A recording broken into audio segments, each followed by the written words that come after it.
and they gave him a very powerful drug, which we'll come to in a moment.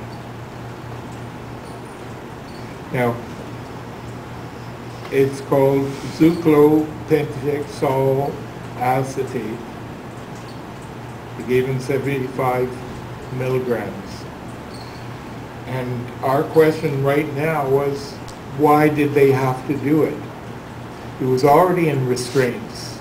He was under control of at least the 4 and maybe more, because others were called from another ward. And he was right at the seclusion room. But then again, they decided that they were going to give him this injection. Now, we wonder if the staff was qualified.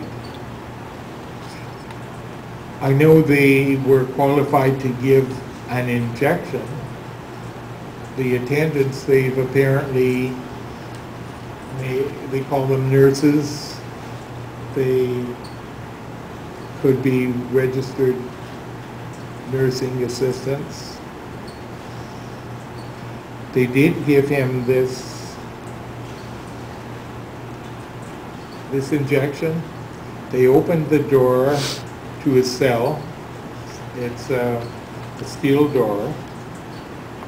And they wanted to put him down on his bed.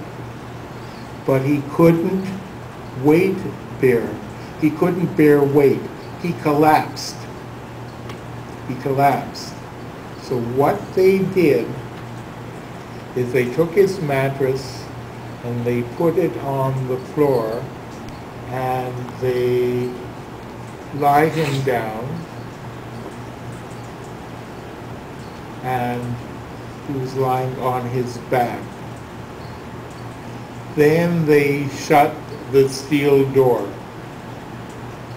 and there's a window in the door, and they were watching him.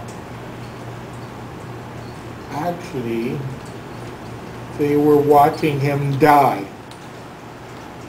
and the steel door was shut. Now, from the literature that I have been reading, it was a medical emergency, and he required immediate treatment by qualified medical procedures, not by nursing attendants at Penetang. And they were watching him. They say they monitored him. And from what I've been able to ascertain from what I've read, it was 7 minutes or longer before they went to check his vital signs. And they did so because they're looking in the window and he's not moving. Now, we're of the view that right after they gave him the injection, and when he couldn't bear weight and he collapsed, that's a medical emergency.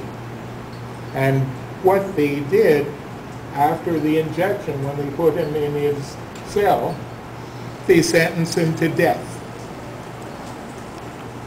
And finally, after 7 minutes or longer, they were afraid to go in.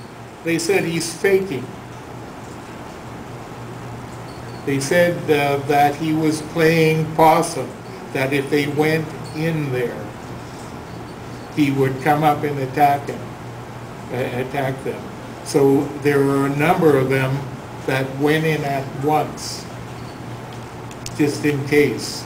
And they took his vital signs, and he had none.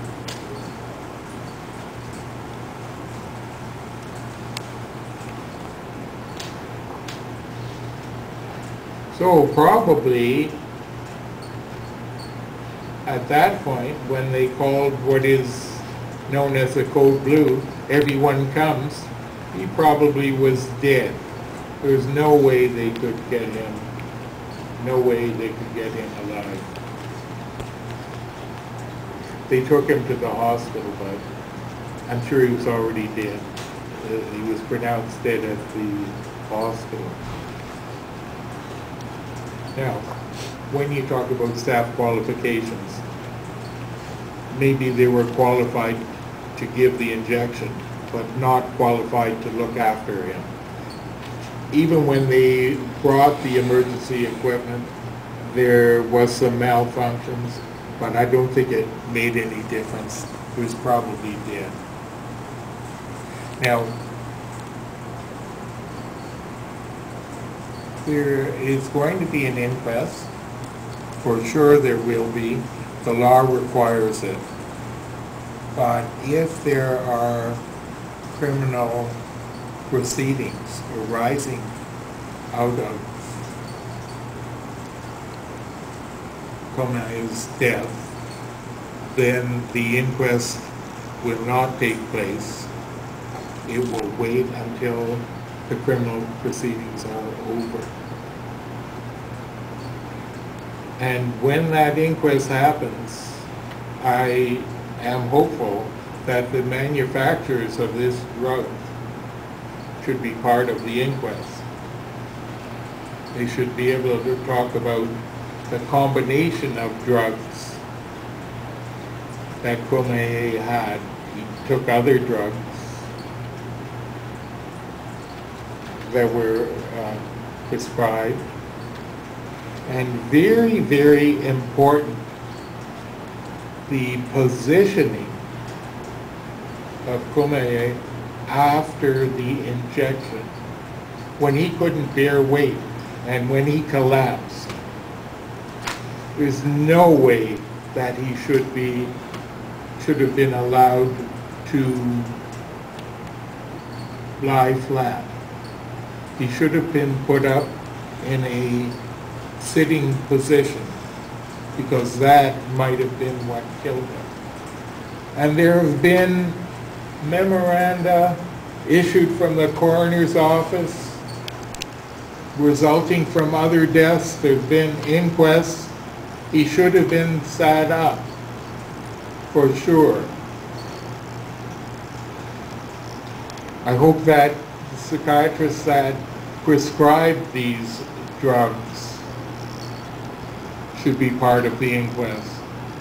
Maybe they should learn that not only can they give orders prescribing these drugs, but they should also know how to handle medical emergencies that stem from these deaths.